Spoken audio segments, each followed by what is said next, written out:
इस वक्त सैयद फिरोज औरंगाबाद के Maulana Abul Kalam Azad research centre में मौजूद है और यहाँ पर थोड़ी देर में पीएम स्वनिधि वो महिला बचत गट कल वाटअप 16 यहाँ पर शुरू होने वाला है। प्रमुख मुख्य अतिथि के तौर पर डॉक्टर भागवत जी कराड़ जो केंद्रीय अर्थ राज्य मंत्री है वो यहाँ पर आएंगे और ये सब वितरण करेंगे। तो हम चलिए मैं आपको उस वहाँ पर ले चलते हैं थोड़ी देर में, मैं पूरा कार्यक्रम का आपको हाल दिखाएंगे। चलिए।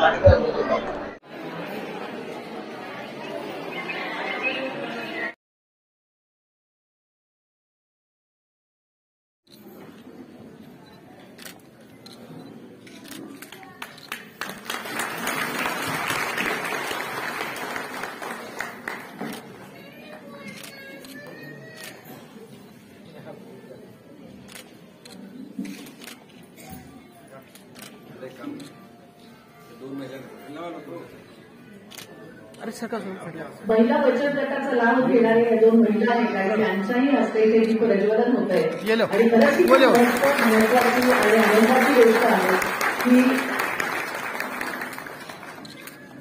हे दीपप्रज्वलन का महत्वाचं माहितीये का? हा छोटासा जो दिवा आहे जो इथे लावला महिला बचत गट 2 प्रतिनिधींनी पुढे यायचं आहे लगेच जगेला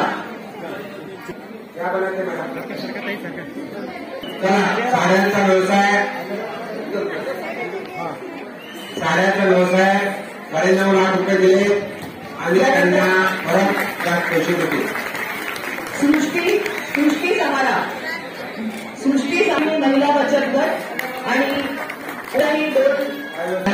यांना 6 लाख रुपये देतात। काय व्यवसाय?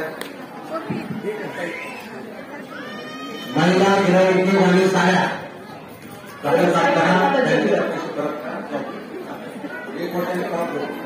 प्रतिनिधी त्याला साड्यामध्ये लागत नाही ना आणि गृहोद्योगमध्ये जास्त होतं साड्यापेक्षा गृहोद्योग चालवतात। यांची सिडकोन आहे यांना 6 लाख रुपये यांचं किराणा दुकान मदत करत आपण त्यांना जास्त देऊ शकतो। फक्त बँकेचे पैसे 2 पैसे मिळेल।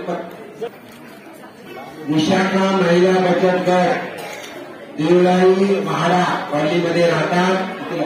10 लाख रुपये सर्वांच्या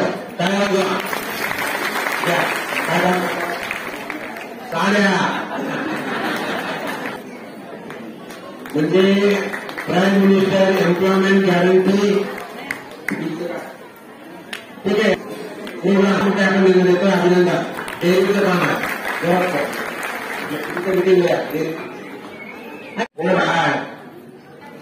देखो 10,000 पहले शुरुआत कर रहा है बराबर ना।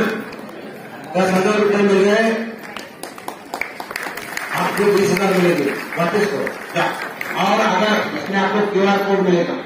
अगर हम डिजिटल ट्रांजेक्शन करें तो 1200 रुपये माफ मिलेगा 10 में 10,000।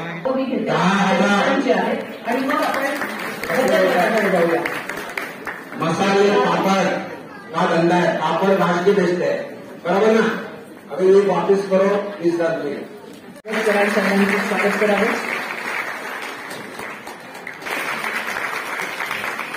माननीय श्री अंकुश आजच्या कार्यक्रमाचे आपले यजमान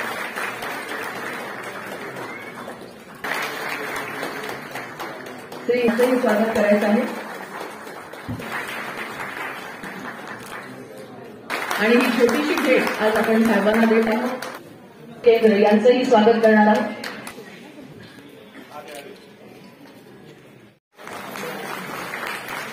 कालपासून एक टाळ्या वाजवण्याची ऊर्जा आपल्याला खूप जास्त मिळाली आहे ना। काल दुपारी 12:29 त्यावर एका जोरदार टाळ्या। हा देश आर्थिकदृष्ट्या सक्षम व्हावा आणि आर्थिकदृष्ट्या सुदृढ सक्षम नसलेल्या व्यक्तींना आपल्या मेनस्ट्रीम म्हणजे मुख्य प्रवाहात आणण्यासाठीच्या या सगळ्या काही योजना आहेत। या सगळ्याचा लाभ आपल्याला मिळणार आहे याविषयी तज्ञ मंडळी आपल्याला मार्गदर्शन करणार आहे। पण आपल्या सगळ्यांचं मी पुन्हा एकदा स्वागत करते।